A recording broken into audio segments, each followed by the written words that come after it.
안녕하세요. 정원일입니다. 이제 며칠 전 이제 휴일 아침이었습니다. 일요일. 제가 이제 본격 겨울이 닥치기 전에 월드컵 경기장, 상암동에 있는 월드컵 경기장 마포구 상암동에 하늘공원 벤치, 하늘공원이라고 그럽니다. 거기가. 그래서 책도 읽고 억새정원, 억새풀이 이렇게 아주 이쁘게 무성하게 그 정원도 구경하려고 이제 벼르고 있는데, 제가 아침에 이제 오늘은 상암공원에 가서 책도 좀 보고 따뜻한 햇빛에 책도 좀 보고 그 억새풀도 좀 구경하자 벼르고 있는데, 집사람이 불쑥 북한산 우이령길을 가자고 말을 걸었습니다. 북한산의 우이령길. 우이령길이란 게 이제 잘 모르실 텐데, 북한산 동쪽 그 우이동에서 서쪽에 송추 내거리 쪽으로 넘어가는 옛 군사도로입니다. 그게 고갯길. 하루 2,000명으로 출입을 제한하고 있는 쉬엄쉬엄 4시간 정도 걷기 좋은 산책길입니다. 저희 집에서는 이제 세금정에서 버스를 타고 우이동까지 가야 하고, 또 하산이 끝나면 버스로 송추에서 세금정까지 와야 되니까 모두 7시간 정도가 소요되는, 하루를 고스란히 잡아먹는 코스입니다.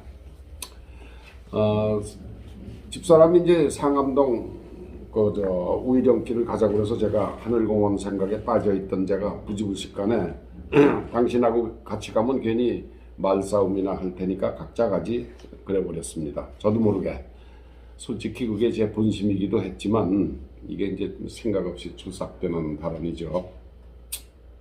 집사람 입에서 그러니까 1초도 안 걸리고 같이 가기 싫다 이거지. 에이 왕재수 하는 말이 튀어나왔습니다. 이 말을 듣는 순간 아유 요놈의 조둥이 하고 제가 이제 후회가 들었지만 이미 엎질러진 물입니다. 집사람은 이제 내가 내 반응이 그럴 줄 알았다는 듯이 심하게 뭐 이렇게 삐친 기색도 없이 주섬주섬 간식거리를 챙기고 이제 뭐 커피도 챙기더니 집을 나섰습니다. 혼자. 같이 길에 나섰다 하면 말싸움은 필연이다 라는 게 제 의견에 자기도 이제 90%는 동의하는 모양새로 보였습니다. 뭐 22살에 만나서 57년을 함께 연애도 하고 살고 그랬는데 그런 눈치 정도야 서로 척하면 척이죠. 덕분에 저도 이제 오후 늦지막히 집을 나서서 상암동의 억새풀 만발한 정원을 눈이 아주 해태가 되도록 만끽하고 왔습니다. 아주 좋았습니다. 그날 저도. 잘 아시겠지만 함께 길 걸어가는 중년 이상 부부 10중 8구는 앞서거니 뒤서거니 하며 가는 게 왜 그런지 아십니까? 남편들이 말만 꺼냈다 하면 저처럼 투박 듣는 게 싫어서 귀찮아서 그런 겁니다. 저는 젊어서는 남자와 여자가 다리가 길고, 컴파스가 말하자면 틀린 거죠. 다리가 길고 짧아서 그런 줄 알았는데 그게 아니더군요. 살면서 보니까. 제가 집을 나서기 전에 그날은 뭐 항상 그렇습니다만 설거지도 깨끗이 해놓고, 제가 기르는 개가 이제 짱구인데 저는 뭐 생명 그럽니다. 가끔 짱구란 이름 대신 데리고 나가서 똥도 뉘고, 또 제가 들고 다니는 가방 속에서 초콜릿도 찾아내서 중위에 With love, 사랑해 왕재수 이렇게 써서 그 초콜릿을 이렇게 같이 짱구 똥 다 뉘었음, 똥 완료 이렇게 메모도 써서 테이블에 올려놨습니다. 이제 성의껏 집사람한테 김밥을 말아야죠. 제 오랜 경험으로 볼 때 부부싸움은 오래 끌어봐야 남자 쪽에 유리할 게 하나도 없었습니다. 이제 각자 따로따로 산책하고 오후 식탁에서 마주했을 때 뭐 분위기가 그렇게 화기애애까지는 않았지만, 오전에 집 나설 때 그 썰렁했던 그런 서운함이 집사람한테서 보이지 않았습니다. 자기도 혼자 걸어보니까 심술 맞은 영감택이 뚱한 표정 보지 않아서 아마 좋았을 거라고 제가 짐작을 했습니다. 저로서도 이제 뭐 할 말 다 하고, 또 그날은 목적도 달성하고 뒤끝도 없었으니까 미치는 장사는 이제 그날 아니었다고 생각이 들었습니다. 그래서는 이제 집사람한테 들은 그 왕재수란 말이 찜찜하고 뒤끝에 남았습니다. 벌레도 밟히면 꿈틀하는데 왕재수 소리 듣고 아무렇지 않을 수 있습니까? 이건 누구에게 팔아버려야겠다, 트랜스퍼 해야 되겠다고 생각하던 자, 진짜 재수없는 인간이 말 그대로 혜성같이 나타났습니다. 바로 그 이름도 거룩한 문재인이었습니다. 제가 얼른 왕재수, 제가 집사람한테 들은 왕재수란 칭호를 문재인에게 팔아버렸습니다. 여러분도 누구에게서 시원찮은 소리 들으시면 속으로 사귀지 말고 얼른 팔아버리십시오. 속으로 사귀다가는 암 생깁니다. 암. 세금도 없이 월 1,400만 원을 꼬박꼬박 받는 전직 대통령이 사료비와 약값 50만 원에 얹어서 사육사 월급 190만 원을 안 준다고 정부에 대해서 기르던 개 데려가라 했다는 소리에 제가 쪼다도 이런 쪼다가 있나 하는 생각에 국민 왕재수다 문재인은 앞으로 이런 칭호를 달아준 겁니다. 세상에 어떤 올빠진 놈이 개를 사랑한답시고 사진 찍어서 동네방네 자랑하고 뒤로는 개 사육사를 두고 월 190만 원씩이나 줘가며 개를 기릅니까? 어떤 올빠진 놈이? 눈치 빠른 개가 풍산개죠. 아주 눈치가 빠르고 매일 밥 주고 돌봐주는 사람이 제 주인인 줄 알았던 거고, 사진 찍어서 SNS에 올리는 왕재수와 그 마누라는 주인으로 안 본 겁니다. 개들도 누가 진짜 주인인지 아는 겁니다. 개야, 개로서는 당연히 밥 주고 놀아주는 사람이 주인이죠. 그러니까 김전희가 줬다는 그 풍산개는 문재인 부부를 제 주인으로 안 본 겁니다. 당연하죠. 문재인은 사람 편에 서서 자기가 주인이라고 생각한 거고, 풍산개는 개 편에 서서 밥 주고 놀아주는 그 사육사를 주인으로 본 겁니다. 그래서 아마도 부부가 잔뜩 정이 떨어져 있었을 겁니다. 신경질 나서 아마 팼을지도 모르죠. 개가 어디 아프고 병이 들었다고 그러는 거 보니까. 왕재수도 정을 안 주는 개에 정내미가 떨어져 있던 참에 얘라 잘됐다 하곤 개 도로 데려가라 그런 겁니다. 그래도 그렇지 190만 원이 푼돈입니까? 한 가족 한 달 생활비입니다. 왕재수가 계속 개를 기르다간 감사원 감사를 받을 것 같다는 턱도 없는 소리를 하며 그동안 개에 들어간 돈은 어쩌느냐고 우는 소리까지 했습니다. 이쯤 되면 이건 국민 밉상이 아니라 국민 왕재수감입니다. 문재인 전 대통령님, 제가 님자를 한번 붙여봅니다. 이제 제발 좀 글 좀 접고 자기 편 꼬드겨서 나 아직 여기 죽지 않고 살아있어 하는 신호 좀 그만 보내십시오. 시원찮은 짓 좀 그만하십시오. 이제부터는 나서면 나설수록 망신만 쌓입니다. 이제서야 빨가벗은 당신의 본 모습을 봤다는 느낌입니다. 제가 집사람에게서 왕재수 소리 들은 게 못내 마음에 걸려서 이걸 마침 대한민국 전임 대통령 문재인에게 명의 변경을 하느라고 수다를 좀 떨었습니다. 여러분, 제가 어디서 읽은 글인데 제주구 4.3 사건이라는 게 있습니다. 제주 4.3 사건. 이 사건을 잘 안다고 말하는 사람들도 그 내용을 잘 모르는 복잡한 사건입니다. 4.3 사건은 한마디로 정의하면 이렇습니다. 1945년 해방 다음 해인 1946년 남조선 노동당, 소위 남노당이라는 공산주의 정당이 서울에 설립됩니다. 이 남노당이 제주도당 군사부 사령관 김달삼이라는 작자가 당원 1,500명을 동원해서 1946년 4월 3일 해방되고 약 22개월 만에 그 새벽 2시에 일으킨 무장 동기가 4.3 사건입니다. 미 군정 그리고 1948년 8월 15일 건국한 대한민국 이승만 정부가 건국 이듬해 1949년 5월까지 3년에 걸쳐 5차례의 대규모 진압작전을 펼쳐 이 무장반란을 진압했는데, 이 과정에서 무장반란군뿐 아니라 죄 없는 민간인 피해가 발생한 사건입니다.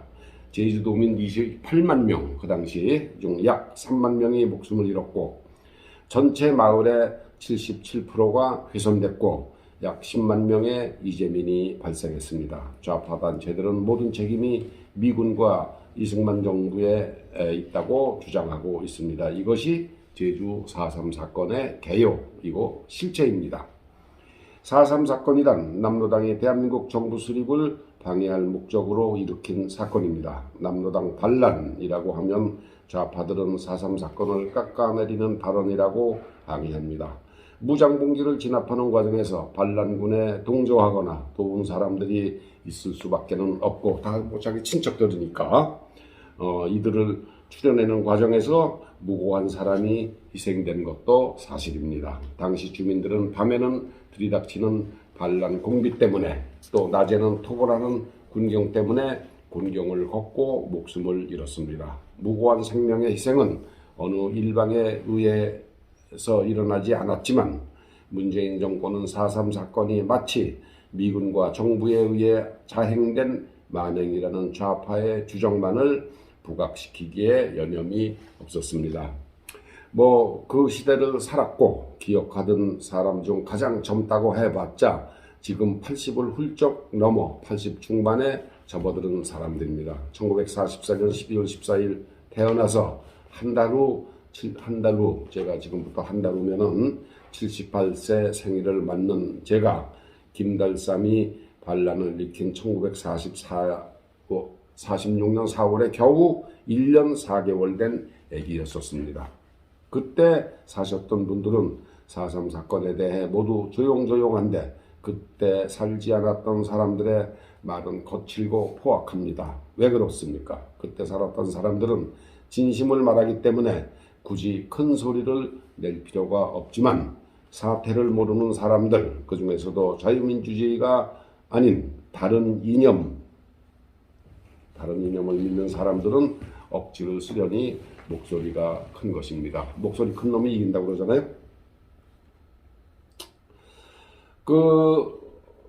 이제 씁쓸한 뉴스가 하나 있습니다. 성공회의 김몬가 하는 그 신부 한 명이 대통령 전용기 추락을 비는 글을 올렸다가 신부직을 얻는 파직을 당했습니다. 성공회라는 게 영국에서 탄생한 영국 국교로 영국 왕이 그 수장입니다. 성공회라는 게. 그렇기는 해도 본산지인 영국을 비롯해서 나라마다 있는 주교, 성공회 주교가 으뜸이고 영국 국왕으로부터는 어떤 통제도 받지 않습니다.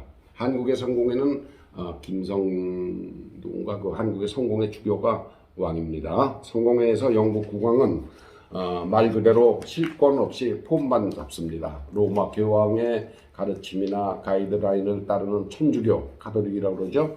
천주교와는 다릅니다. 돌아간 엘리자베스 여왕이 성공회 수장으로서 무슨 일을 했다는 얘기 들어보신 적 있습니까? 없습니다.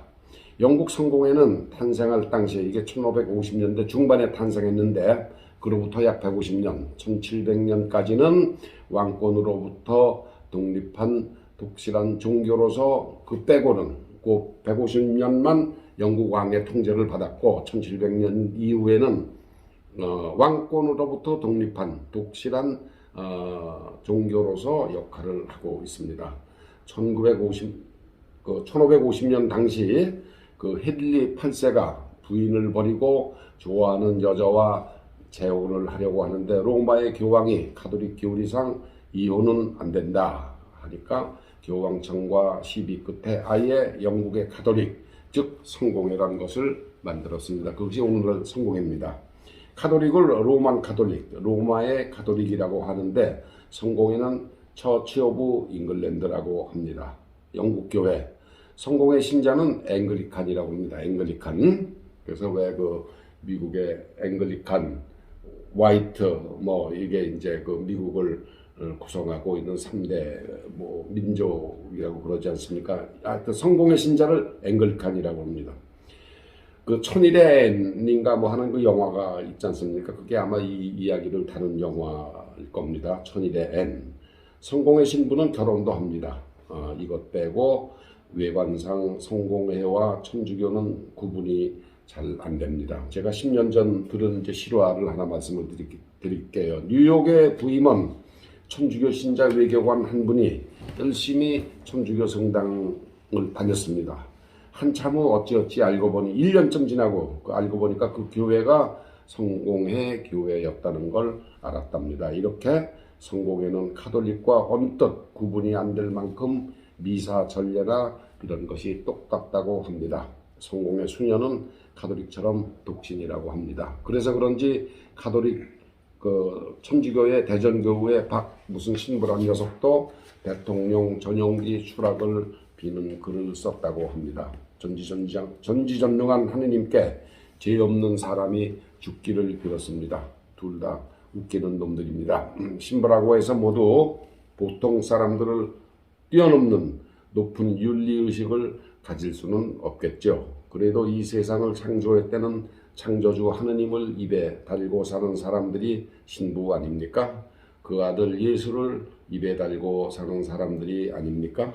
하느님이 예수가 비행기에 탄 죄 없는 사람들 100수십 명을 죽여달라고 기도하는 이들을 어떻게 생각할지 궁금합니다. 누구 말만나 예의 썩을 놈들 하지 않을까 합니다. 저도 그 중에 하나지만 정치 신부들 꼴보기 싫던 참에 코로나까지 겹쳐서 옳다구나 하고 교회에 발길 끄는 사람이 많은데 이런 작자들이 탈교회 움직임을 한껏 부추기고 있습니다. 얘들아 빨리 옷 벗고 민주당 후보 추천받을 준비나 해라. 제가 이렇게 얘기를 하겠습니다. 나쁜 놈들이죠. 옷 벗고 빨리 민주당 공천 받아서 어디 국회의원을 하든지 뭐 시의원을 하든지 그래야 될 거 아닌가요? 보름 전이 11월 11일이 한국전 참전국 16개 참전국 대다수가 참여하는 턴 투어드 부산을 향해서 돌아서라 뭐 그런 행사라고 합니다. 턴 투어드 부산 11월 11일 행사이기도 합니다. 요게 이제 지금부터 14년 전 2008년부터 세계에 하나밖에 없는 부산 유엔군 묘지를 향해 11월 11일 11시에 묵념을 하는 행사입니다. 미국의 4개 도시, 미국에 있는 4개 도시와 시카고, 뉴욕, 샌프란시스코, 아마 워싱턴인가 뭐 그렇습니다. 하고 호주, 뉴질랜드, 캐나다, 요게 영연방이죠. 따로 행사가 열린다고 합니다. 원래는 이 11월 11일이 1917년 끝난 세계 1차 대전의 종전일이고 영연방 국가들의 현충일입니다. 원래 지는 이제 6월 6일이 현충일이죠. 부산 유엔군 묘지에는 총 2,315명, 2,315명이 안장되어 있습니다. 턴 투어드 부산 행사는 2007년 카나다 참전용사 빈센트 커트니의 제안으로 시작됐는데 영연방군에 배속된 카나다군인 450명이 1951년 4월 24일 6.25 관하고 10개월 후 밀려오는 중공군 5,000명의 그 서울 진격을 가평 계곡에서 저지하며 전세 역전에 크게 공헌한 것을 기념해서 만들어졌습니다. 이거 이제 가평이 뚫리면 뭐 서울은 잠깐 뒤집어지는 거죠.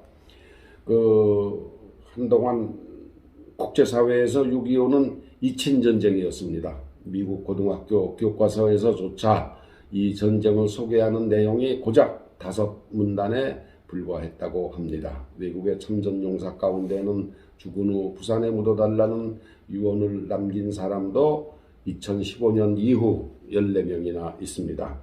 참전군인들이 한국정부 초청으로 한국 방문 때 마지막 일정으로 유엔군 참전 기념공원을 가는데 많은 사람이 죽은 후 이곳에 묻어달라는 유언을 남긴다고 합니다. 여러분도 부산 가시면은 뭐 해운대나 이런 관광지 말고도 꼭 유엔군 참전 공원을 한번 찾아보십시오. 저도 이제 언젠가는 벨지움을 다시 방문할 기회가 있으면은 벨지움 참전 군인으로 그곳에서 살다가 돌아가신 황해도 출신 최영호 박사를 이곳으로 모시도록 살아있는 그 부인을 설득해 보려고 합니다. 만나보려고 합니다.